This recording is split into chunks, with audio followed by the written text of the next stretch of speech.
और सबसे पहले तो मैं हस्ताक्षरम ग्रुप को बहुत बहुत धन्यवाद देना चाहूँगा कि उन्होंने मुझे इस कार्यक्रम से जोड़ा और साथ में इसे आगे ले जाने का भार भी मुझे दिया।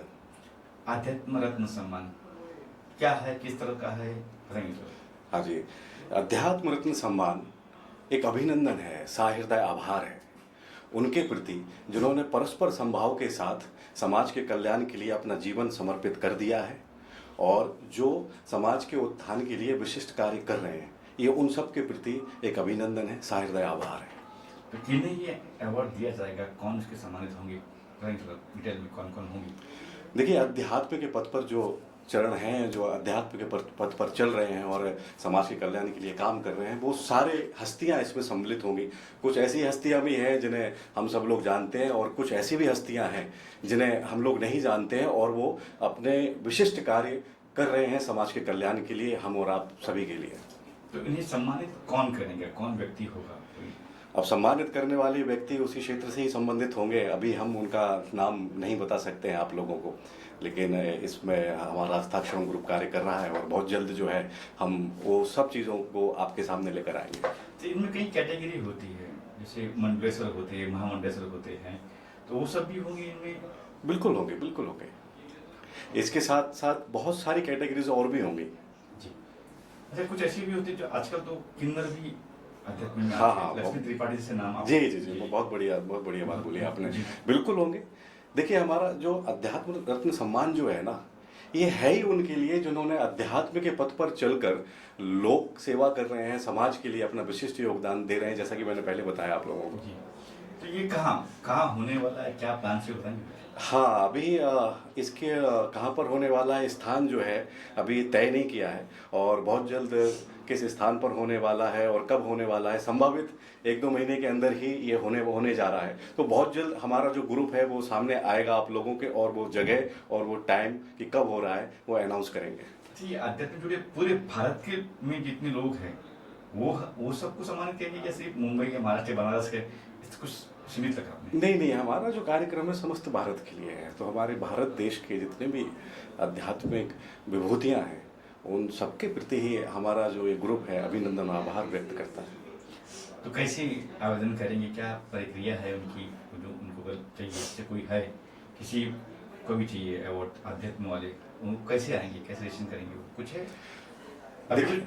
देखिए, ऐसा नहीं है कि यहाँ पे नॉमिनेशन किया जाएगा या जिस तरीके आजकल अवार्ड फंक्शन होते हैं सारे के सारे, लगभग आप भी जानते हैं वो क्या होते हैं, मैं कहना नहीं चाहता हूँ।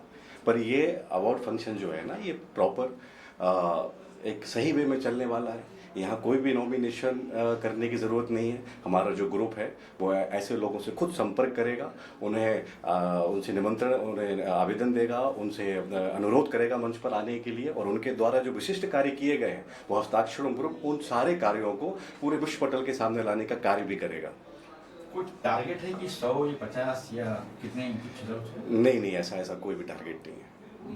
तो अगर बढ़ जाते हैं 100-200, जैसे आपने सोचा कि मैं अवार्ड करूँगा 50 से 100 लोग को देना है मुझे, और आवेदन आपके पास 1000 या आप 5000 लोग तो आ जाएंगे, मुझे भी चाहिए, तब क्या कुछ है? देखिए, मुझे भी चाहिए, ऐसा थोड़ी ना है कि जिसको चाहिए उसको मिलेगा। जो उस चीज़ के लिए डिजर्व करेंगे ये उन लोगों को मिलेगा। तो कि जूरी अगर बनाई आपने, सोचा है? देखिए कि सबसे पहले तो क्या है कि जो अध्यात्म पथ पर जो लोग चल रहे हैं या हमारी जो विभूतियाँ हैं, सभी के सभी सम्मान के लायक हैं और हम सबका सम्मान करते हैं, है ना। तो ऐसा इसमें अभी ऐसे कोई हमने क्राइटेरिया नहीं बनाया हुआ है। इसमें सभी को सम्मिलित करने की कोशिश की जाएगी और जो सम्मिलित होंगे उनका सम्मान, उनका आभार भी व्यक्त किया जाएगा।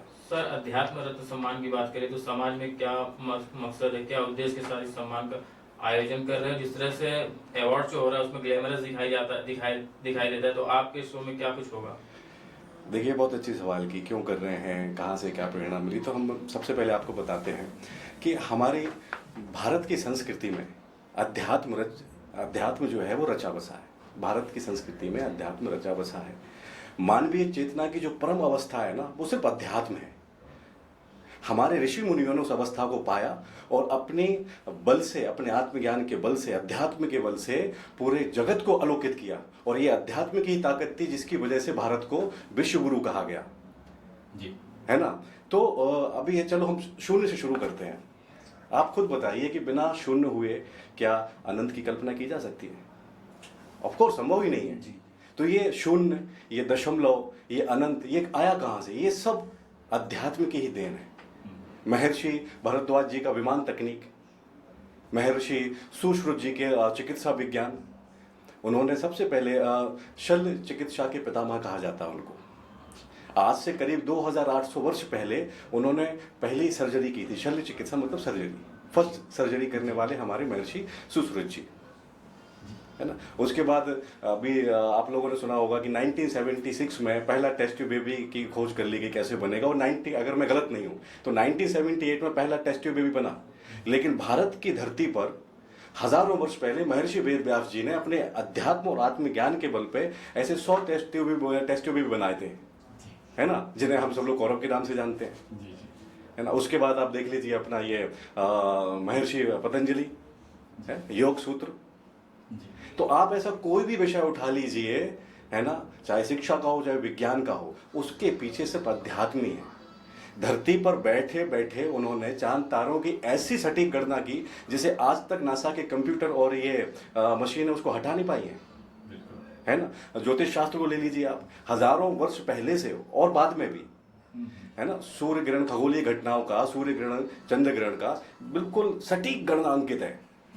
तो ऐसे हमारे ऋषि आर्यभट्ट से लेकर महान गणितज्ञ और आज के युग के रामानुजम तक सभी के सभी अध्यात्म से प्रेरित हैं, है ना। अब आज देख लीजिए आप सभी को ले लेते हैं। आज के भौतिकवादी युग में जो भी इंसान है, हम सब लोग वो भोग में लिप्त हैं और अपने आप से ना जुड़ जाने के कारण ना जाने विभिन्न अवसादों से ग्रस्त भी हैं। तो जब जब ये आत्मिक शांति की बात आती है ना, तो हम लोगों को सिर्फ एकमात्र उपाय नजर आता है, ध्यान और योगा, है ना।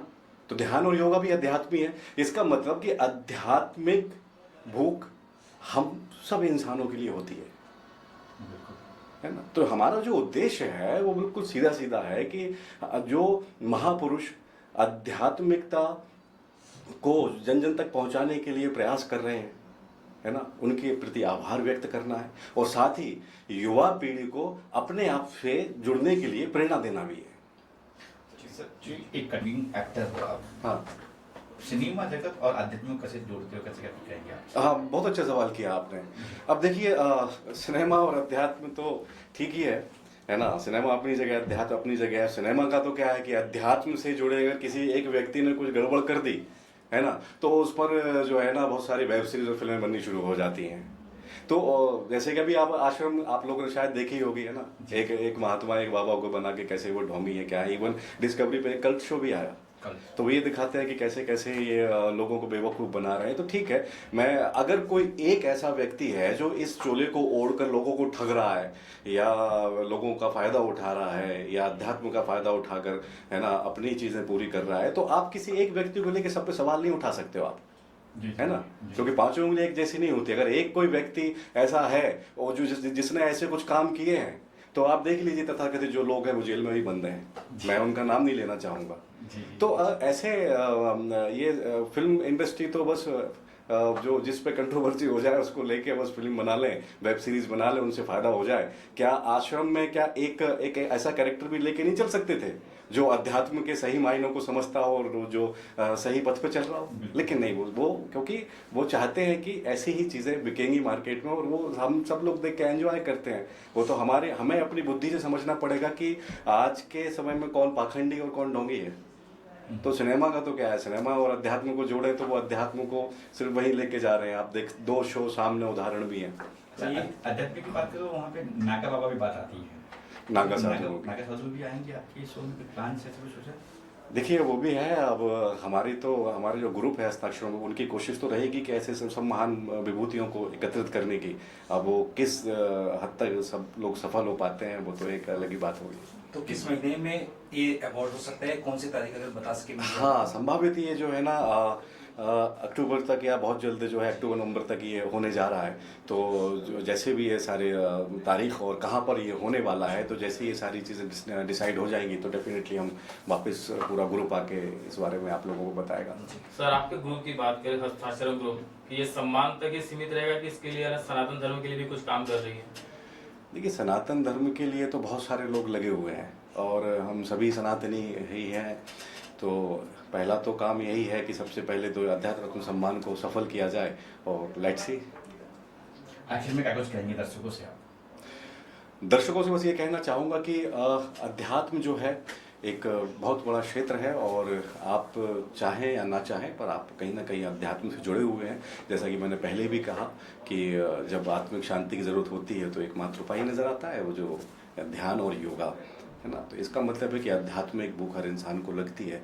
तो हम सभी अध्यात्म ही हैं और अध्यात्म के पथ पर चलेंगे तो सबसे पहले अपने आप को समझना है, अपने आप को जानना है। जब आप अपने आप को जानेंगे तो जीवन में आपका कोई भी लक्ष्य हो आप उसे आराम से साध सकते हैं, उसे पा सकते हैं। सर एक सवाल यहाँ पे बताया है, मुस्लिम धर्मगुरु भी है, पादरी भी है, ये भी सम्मानित होंगे यहाँ पे?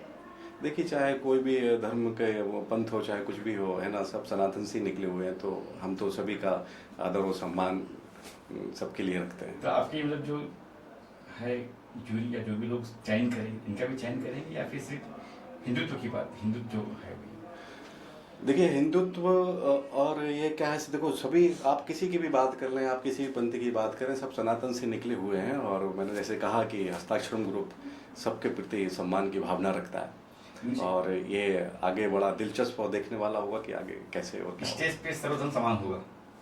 हाँ हाँ, ये तो सनातन धर्म का पहला ही मंत्र है कि सभी धर्मों को समानता से देखना। हम तो सभी धर्मों को समानता से देखते ही हैं, आप देख लीजिए। Okay sir, thank you sir. हाँ थैंक यू।